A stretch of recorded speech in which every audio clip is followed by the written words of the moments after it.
Hi everyone, Dead Battery here, and thank you for joining me on my channel. So today's video is going to be thanks to all of my viewers and subscribers, and the votes are in. So about a month ago, I posted a poll up on my YouTube channel asking what my fellow viewers and subscribers thought about my Sega Game Gear. So if you didn't know, I was able to get a hold of a Coca-Cola Sega Game Gear, as well as a Magic Knight Rayearth and a Kids Gear. The condition of them was unknown when I got them, but all of them turned on. Their screens were just a little iffy. So I did capacitor swaps for all of them. And unfortunately, the Kids Gear was the only one that screen worked. The Coca-Cola one and the Magic Knight Rayearth one had either part of the screen missing or vertical lines. And as many know, vertical lines on a Game Gear is not fixable, unlike with an original Game Boy where those lines can be fixed. The poll basically asked if I should do a screen mod on one of those three Game Gears or if I should just leave them all as they were originally. And the vote came in as keeping them all original, which means that I need to find two more Sega Game Gears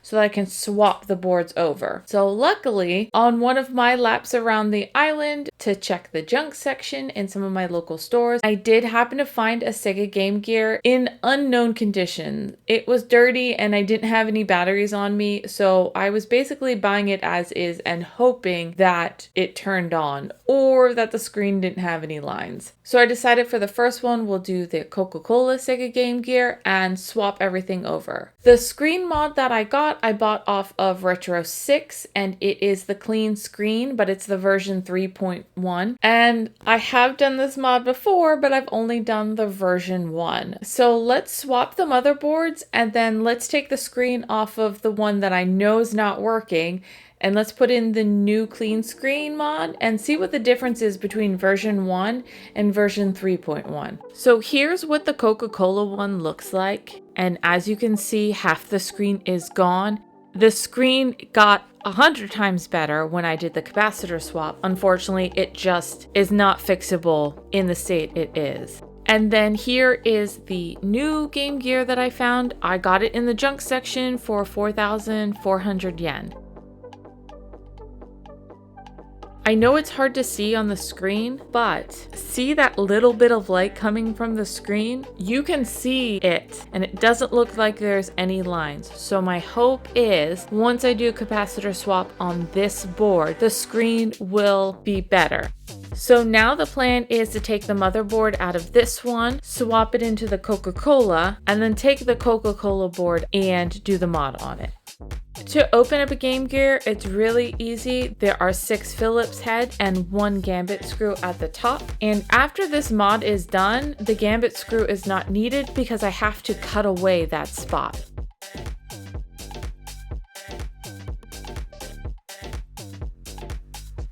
When you open it, you're going to open it like a clamshell because there are wires connected to the power board as well as the sound board and then the speaker wire. Unfortunately, the power board and the speaker board look worse than the motherboard in this Game Gear.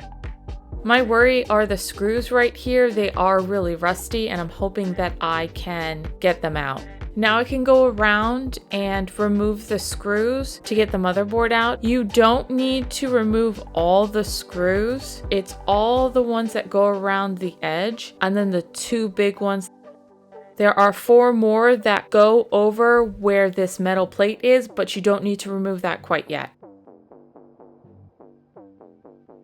Now that that's done, I can swap them. I will put the new motherboard back in the Coca-Cola one. I'll still have to do a capacitor swap on it. And then I can just put that all aside and focus on the motherboard that I got out of the Coca-Cola one that I'm gonna mod. It already has a capacitor swap on it, so I just need to follow directions to put in this clean screen mod.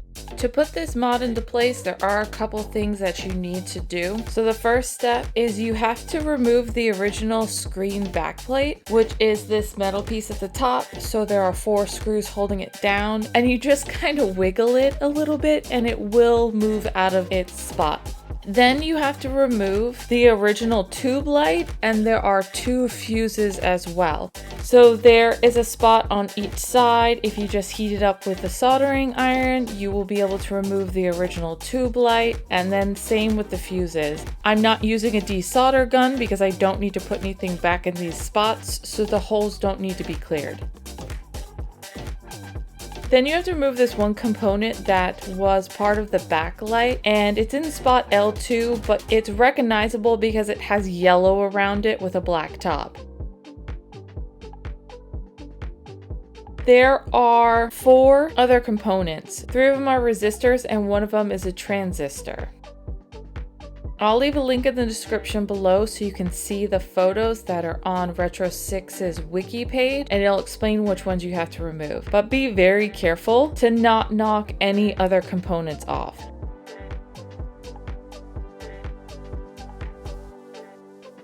The next step is actually removing the old screen. I find this step a lot of fun. Just go carefully so you don't pull up any traces because you do need 2 of them. So I just kind of pull up a little bit on one side and then slowly run my solder iron across it, and it'll eventually pull all up. Then you need to solder 2 wires on pins 9 and pin 20. The kit does come with 2 wires that are the correct length, so that was really helpful.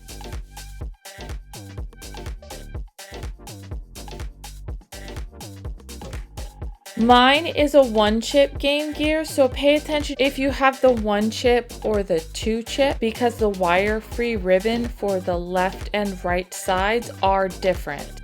The left side is not as obvious as which one is the 1-chip and which one is the 2-chip. I actually had to go in and look at photos of other people's mods to figure out which one I needed. So basically you just kind of lay it down on top, and there is a spot to solder down to hold it in place, and then you just go around, and everywhere where it touched you need to solder it down. The hardest part I find is for the contrast wheel. Even on the original ones, I remember how difficult it was to get this ribbon to stay down on the contrast wheel.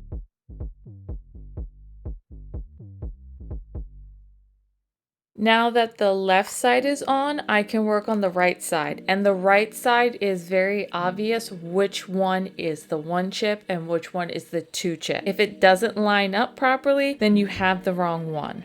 I will tell you right now, be very careful soldering this in place. I absolutely love working on Game Gears and I love doing capacitor swaps. This was tricky. I struggled with this so badly. There is one spot that goes over 4 resistors and they are teeny tiny. In the process of making sure I got them connected, I accidentally knocked off 2 ceramic, I don't know what they were, but they were purple colored. So I had to make sure to get those back into place. And because of that, I ended up pulling out my microscope so that I could make sure that everything was connected and to get those teeny tiny surface mount purple, whatever they were, back into place. So here's hoping it works in the end, but just be careful. Let me know in the comments if this is a mod you've done, attempted, you were successful or not successful at this. Let me know. The next part was a little different because the original ones had a part of the ribbon that looped around and connected to pins 9 and 20. This one did not. You actually had to take the wires and kind of get them through the slots of the cartridge reader.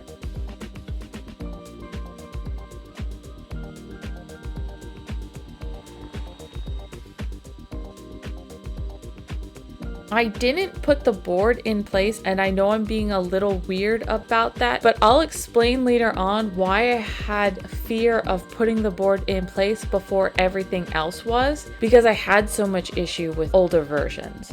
But you basically pull these wires through, and then on the board there are two spots, and one is marked H sync and the other one is V sync. So the wire that went to pin 9 goes to the H sync spot, and the one for pin 20 goes to the V sync spot.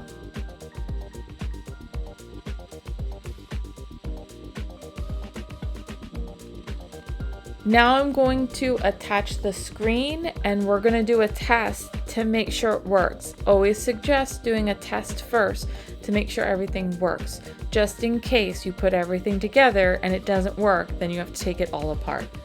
So I decided to grab Aladdin because Aladdin has a lot of really bright colors, and I thought it would be a good testing game. So let's connect everything up, let's add the batteries, and let's turn this on.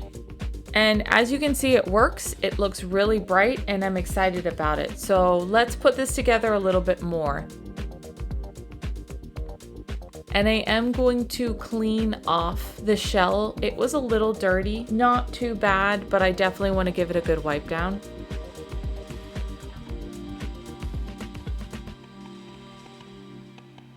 And then it did come with 3D printed brackets. And I did put these in place. They're obvious on which sides they go on. So I did remove the screen. I screwed in the brackets. And once again, this was not something I did ahead of time because I had issue with these brackets on the original one. Nothing wanted to line up, and I had a lot of issue with ribbons and brackets and everything else not lining up. So now I'm gonna put these brackets in place, and it's gonna hold everything together.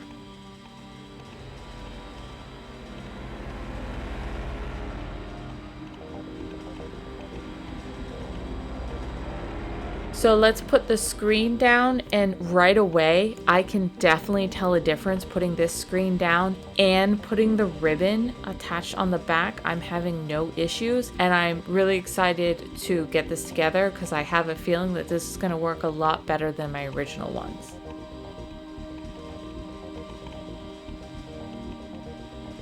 I did have some extra colored buttons, so I'm gonna go through and decide which colors I want, and I'm doing this just so I know, just from sight and without batteries, that this one's a modded one. Now that the buttons are in place, I'm gonna put the motherboard back down and kind of put it together, but I couldn't figure out what was going on, except remember earlier when I talked about this one spot you're not going to need the gambit screw? This was it. So I had to get my flush cutters and cut this off, and the piece went flying. I have no clue where it went in my office, but it's gone until I do a cleaning day.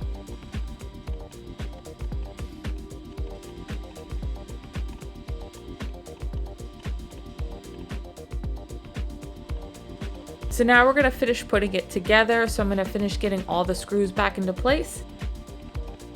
Right away, you can 100% see the difference in the original screen to this one, and it works. And I'm noticing a difference between the previous mods to this one. If you've never played Aladdin before, it is pretty difficult, but once you figure out what's going on, you can remember each of the levels.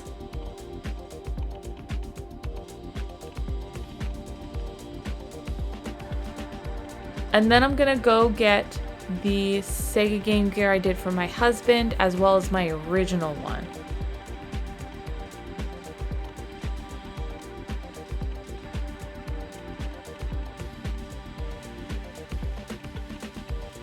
So this is what my husband's one looks like, and this has the first version. The motherboard on the inside is purple, and it's set up a little differently, and I'll show you later on. But even messing with the contrast wheel, you can see it's not as bright.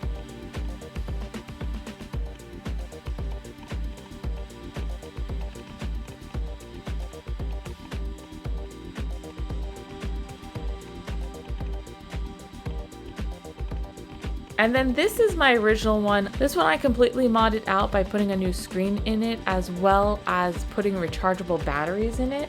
and it barely shows up. And I did show in the video when I put it together that the colors were completely off, like almost opposite. And this was not the first mod I did. This was actually the third one I attempted and completely failed at all of them. This was the only slightly successful one from all the kits I bought. So here's what the original looks like, and you can see it has the same basic concept, but the board's purple. And you can also see how strained the ribbon is for the screen. I had a lot of difficulty getting the ribbon down into place and getting it to stay there. And don't judge my soldering skills. This was definitely one of the first mods I ever attempted, so it doesn't look as pretty as some of my more recent stuff, but it works. And I did go through and try to resolder stuff, and I did more than just this one, and this one just gave me tons of issue. When I did my husband's, I had a little bit more knowledge of how many I failed on mine, but I still ran into issues with his. The ribbon still was really tight and it just didn't seem the same, and I still had issue with the contrast wheel and getting it all to sit down right. And then here is a comparison between the new version 3.1 and the original one. And I would definitely have to say that 3.1 is definitely a winner in all of this, and because of this, I'm probably gonna swap everything from my original one out and put it with the new one because I definitely want the shell, and maybe I'll do the rechargeable battery mod on this one as well. So it works, and I'm glad it works since I did knock off 2 of the other surface mount components and it got really iffy around those extremely small resistors. As you saw between the version 1 and the version 3.1, there was a lot of changes, not just the color of the board, as well as how it fits to the Sega Game Gear board. I can definitely see a difference in the screen as well from version 1 to version 3.1. However, that could be because I had so much issue with the version 1 and getting it all fitted onto the motherboard properly. It was very difficult and I couldn't get anything to line up or stay in. As you saw, the ribbon for the screen was definitely a little wonky and it never quite sat in there properly. This one, the 3.1, sat in there very nicely. Nothing was skewed or out of place. The only issue was the components that you have to solder to are teeny tiny. So just be aware of that. Most likely for the one that I created for my husband, I'll keep that one as is. As for my original clear one, I may just completely take that one apart and try again with something else. It's barely turning on anymore. The screen is extremely dull and the colors are still kind of funky, and that was like that when I first did it and I was just kind of dealing with it. So maybe I'll move everything over to the new 3.1. In the end, I do think that this mod compared to the version 1 was a lot easier, but let me know in the comments if you've done this mod, if you would do this mod, and what you thought about it, because I definitely feel like this was extremely difficult. So now that that's one down, I have to still do a capacitor swap on the Coca-Cola motherboard and still find another Game Gear that I hope works so that I can do another swap over. When I finally do find another Game Gear, which screen do you think I should put in it? I know there's a couple different ones out there, and I'm up for suggestions to give another one a try so that if you're thinking about it, you can see how it is before you attempt it, or you think it's better than the one that I just installed in this one. So either way, let me know in the comments what you think and which one you would choose. In the end, I'm really happy that this one worked. Like I said, I was really worried it wasn't going to. The screen is definitely a lot brighter. I like the look of it, and I'm glad that it works because I may switch everything over and use this one as my main Sega Game Gear. Thank you for watching, and as always, if you like this video, please like and subscribe, share with your friends, and I'll see you again in 2 weeks. Bye!